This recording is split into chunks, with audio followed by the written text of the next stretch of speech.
Hi there, I'm Scott from the Nairon University Health Board Communications and Engagement team. You'll have seen a lot in the news recently about monkeypox, as we've seen more cases in the UK. And today I am joined by Director for Public Health for Nairon University Health Board, Dr. Sarah Aitken. Thank you for Sarah. Can you tell us a bit of an overview? What is the history of monkeypox? Monkeypox is not a new disease. It was first human infection was in 1970. And most cases are in West and Central Africa. We have had some travel-related cases in the UK before, and we've always found those cases and stopped the transmission to other people.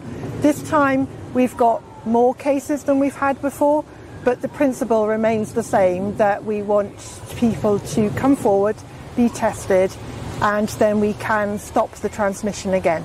So what are the main symptoms for people to watch out for? It starts like many common infectious diseases. It starts with a temperature, aches and pains, muscle aches, and swollen lymph nodes. And then after a few days, the rash starts to appear, usually starting on the face and then commonly the hands and feet.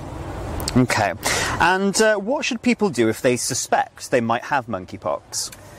The important message is phone either 111 or your local sexual health clinic so that we can make arrangements for you to be cared for properly and well. So should the public be worried? The risk to the general public is really low. Monkeypox is not spread easily. It's spread by close contact with somebody who's got the infection. There has been mention to certain community groups, such as the gay and bisexual community. Who can this virus affect? The virus can affect anybody.